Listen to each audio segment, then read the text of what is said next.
Saludos amigos del Ecuador, bienvenidos a El Testimonial. Nuestro invitado de hoy es el abogado Andrés Salazar Arellano. Él es intendente nacional jurídico de la Superintendencia de Bancos. Está en El Testimonial para hablarnos sobre la reciente publicación del libro Propuesta Estratégica de la Superintendencia de Bancos 2019-2024. Por cierto, el libro ya se ha presentado en ciudades como Portoviejo, Guayaquil, Cuenca y la capital de todos los ecuatorianos. Andrés, muchas gracias, su gentileza por aceptar su participación en nuestro programa y hablemos del contenido de esta producción editorial fundamental para las tareas y la gestión que cumplirá en el periodo señalado la Superintendencia de Bancos. Adelante, bienvenido. Muchas gracias, Wilman. Un saludo a todos quienes ven el testimonial, a toda su audiencia. Como usted bien lo dice, la Superintendencia de Bancos en este mes hizo una presentación por partes en las 4 ciudades donde la Superintendencia tiene sus oficinas. Esto es Quito, Guayaquil, Cuenca y Portoviejo, de la propuesta estratégica 2019-2024 de la Superintendencia.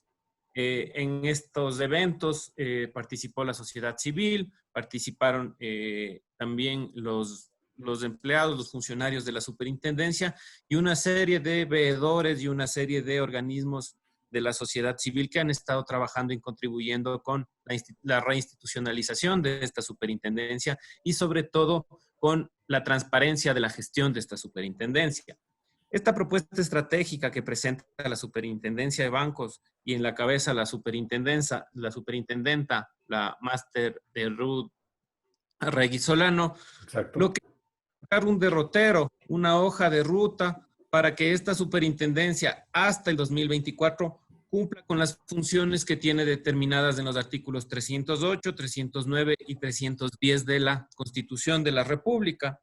Y este libro lo que hace es dividir o plantear este derrotero, esta hoja de ruta, en 4 capítulos.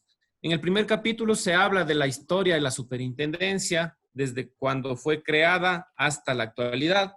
En el segundo capítulo se hace una aproximación a un concepto sociológico que es muy actual y que marca una línea conceptual de la nueva Superintendencia de Bancos del Ecuador, que tiene que ver con la sociedad de riesgos, riesgo en el sistema financiero, el riesgo en lo que es ya las labores de la superintendencia. El tercer capítulo en sí es ya la propuesta estratégica de la superintendencia, donde se plantea una nueva concepción de lo que es la supervisión bancaria y donde se plantea una supervisión bancaria basada en riesgos, con estándares internacionales, ¿sí? Y con apoyo y en esto asesoría de organismos internacionales y de los más altos organismos de, en este caso, control y supervisión bancaria a nivel mundial. Y el cuarto capítulo son los desafíos de consolidar ya una supervisión bancaria basada en riesgos según las mejores prácticas internacionales en el Ecuador. Andrés, ¿Sí? Andrés, ¿qué motivaciones hubo? Se habla de una reinstitucionalización. ¿Es que acaso la organización perdió autonomía, perdió gestión, perdió capacidad de liderazgo en todo el sistema bancario y financiero y de seguros de la nación? Más que todo es un nuevo planteamiento de la institucionalidad, de una institucionalidad técnica alejada de muchas decisiones políticas que puedan influir en el sistema financiero.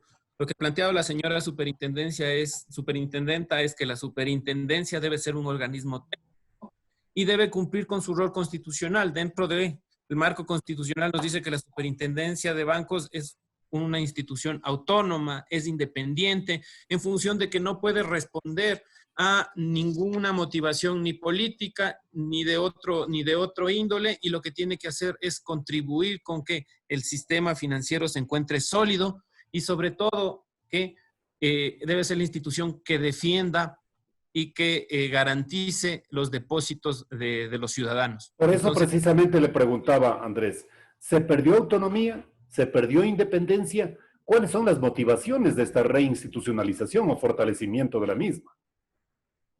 Cuando nosotros revisamos el marco actual, el marco normativo, sobre todo el Código Orgánico Monetario y Financiero, el Código Orgánico Monetario y Financiero es un cuerpo normativo que conjuntamente, por ejemplo, con la Ley Orgánica de Servicio Público o con la Ley de Finanzas Públicas, restringen las labores de la superintendencia en función de que dependemos de otros organismos Exacto. estatales. Sí. El tema de, por ejemplo, de a quién se contrata, cómo se contrata, cuándo se contrata, quién nos autoriza a contratar. En el tema de las asignaciones presupuestarias, debemos tener en cuenta que la superintendencia se financia con contribuciones de sus controlados. Sin embargo, estas contribuciones pasan al Ministerio de Finanzas y el Ministerio de Finanzas a la larga es quien decide cuánto dinero le otorga a la superintendencia. Así es. Entonces, ahí hay muchos temas operativos que no hacen factible esa determinación constitucional de que la superintendencia y las superintendencias en general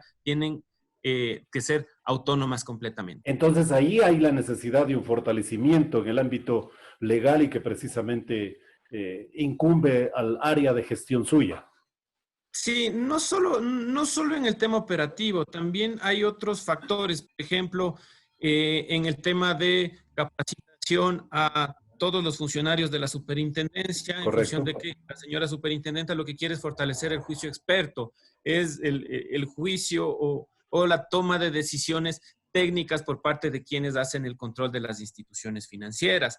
Por ejemplo, la superintendencia también controla todo lo que es el sistema de seguridad social, pero tenemos que la ley de seguridad social en este sentido no nos da la capacidad sancionatoria a los funcionarios que no cumplan su dentro de la seguridad social. Exacto. Entonces hay varios aspectos que se han venido trabajando por parte de la superintendencia en función de tener todas las herramientas técnicas, operativas, jurídicas para poder cumplir con el rol constitucional. Eso es todo lo que se está haciendo dentro ya de este proceso de reinstitucionalización, porque lo que la señora superintendente en el 2024 es una institución técnica, autónoma, que siga un rumbo determinado. Y eso es precisamente lo que recoge la producción editorial que trae la propuesta estratégica, doctor, porque naturalmente también hay dentro de esta misma oferta, dentro de este mismo libro, la necesidad de mejores prácticas internacionales para fortalecer el control y hacerlo más efectivo, señala. Y hace relación directa a las recomendaciones de Basilea III. ¿Qué es lo que se procura desde ese ámbito, Andrés?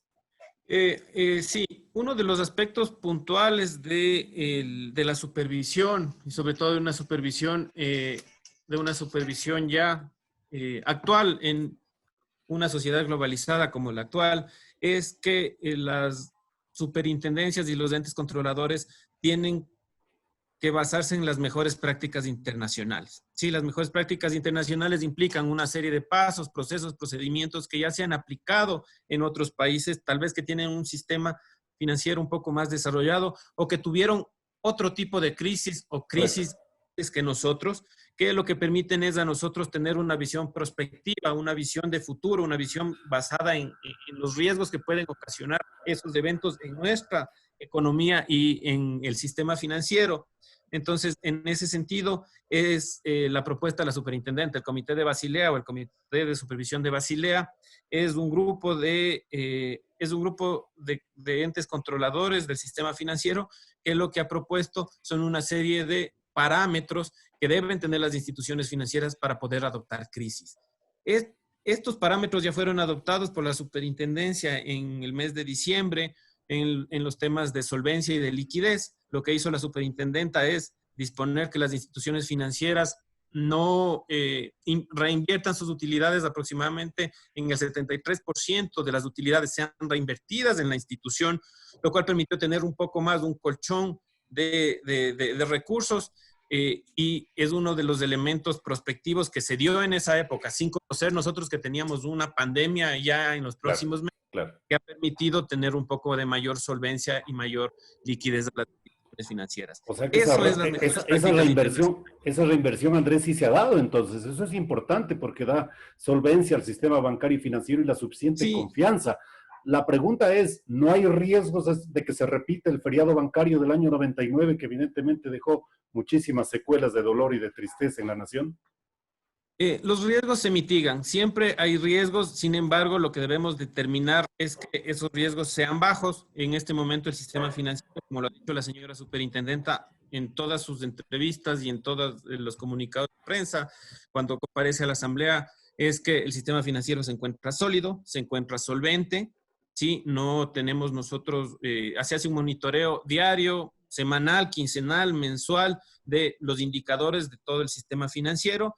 Y lo que le puedo decir es que es un sistema sólido, es un sistema que no ha tenido ningún problema en estos meses que hemos tenido la pandemia y que ha habido una contracción de depósitos en función de que la economía se ha detenido y se ha paralizado, pero todo ha sido analizado, todo está siendo monitoreado y usted verá que no hemos tenido ningún problema con ninguna institución financiera. Usted puede ir al banco, puede ir a los cajeros automáticos, usted puede utilizar, en este caso lo que se multiplicó es el uso de las plataformas web de las instituciones financieras y usted ve que usted puede acceder a sus depósitos y usted no ha tenido ningún problema. Es porque es un sistema financiero sólido que tiene los recursos para garantizar los depósitos del público. Y las operaciones en línea que van increciendo, de alguna manera también no pone sombras al sistema bancario y financiero o desconfianza en los depositantes. Por el contrario, es un mecanismo, es una alternativa válida,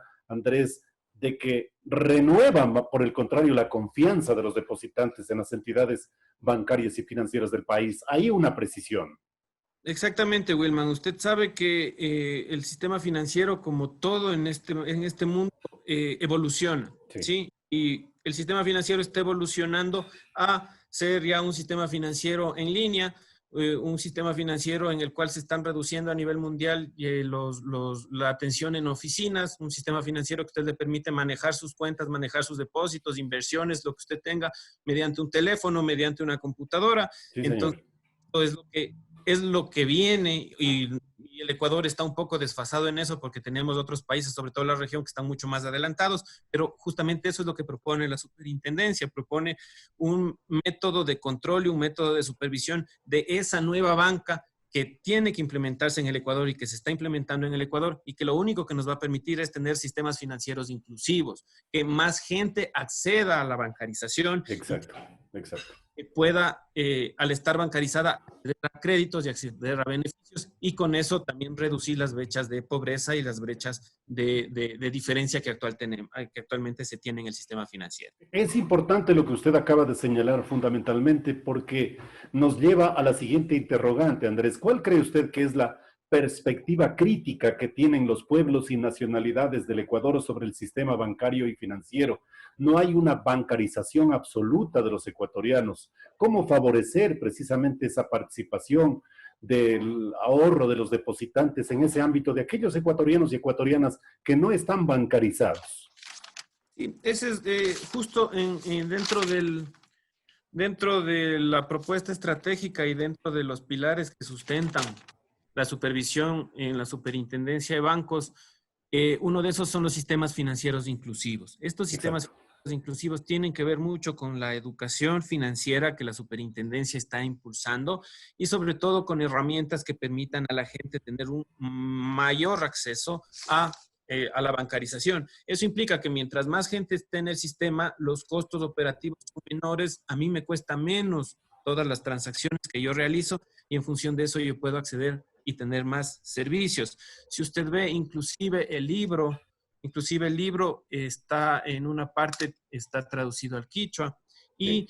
la superintendencia lo que hace es buscar eso, buscar que la gente que menos posibilidades tiene de acceder a estar bancarizada tenga las herramientas para estar bancarizadas y eso es lo que nos permitirá con una colaboración por parte de la banca pública y la banca privada, la superintendencia y los otros organismos que conforman el sector financiero, es permitir que más gente acceda al sistema financiero. Y esto es muy, muy importante y muy relevante en función de que mientras más gente esté en el sistema financiero, puede acceder a créditos y puede acceder a más beneficios. Sí, señor. Agradeciéndole, Andrés, porque es una muy buena propuesta. Son pocas las instituciones del Estado que procuran una renovación constante y una planificación, que es lo que nos falta para que no necesariamente se reinauguren las instituciones cada vez que llega un nuevo gobierno, sino por el contrario, que haya una continuidad y a partir de allí la suficiente confianza en una institución con el manejo de temas tan delicados, tan susceptibles, que evidentemente dan esa confianza y esa seguridad para el manejo de la seguridad financiera y bancaria en el país. Por eso queremos agradecerles, Andrés, y felicitarle a la superintendencia por esta propuesta editorial. Muchas gracias, Wilman. Sí. Sí, adelante, algo quería agregar. Sí, Wilman, muchas gracias. Esa es la propuesta que ha hecho la señora superintendenta. Eso se refiere a la reinstitucionalización. Es al 2024 dejar un organismo sólido, eficiente, autónomo, que siga con el control del sistema financiero y sobre todo con una propuesta de supervisión basada en riesgos, viendo para adelante qué es lo que puede pasar en el sistema y tomar medidas antes de que pase, que eso es lo que se quiere implementar. Y para esto lo que ha hecho la superintendencia es obtener ayuda y tener cooperación con organismos internacionales y sobre todo tener capacitación internacional al más alto nivel para los funcionarios de la superintendencia y para que se puedan cumplir estos objetivos institucionales. El abogado Andrés Salazar Arellano es intendente nacional jurídico de la Superintendencia de Bancos, aquí en el testimonial. Muchas gracias. Gracias, Wilman.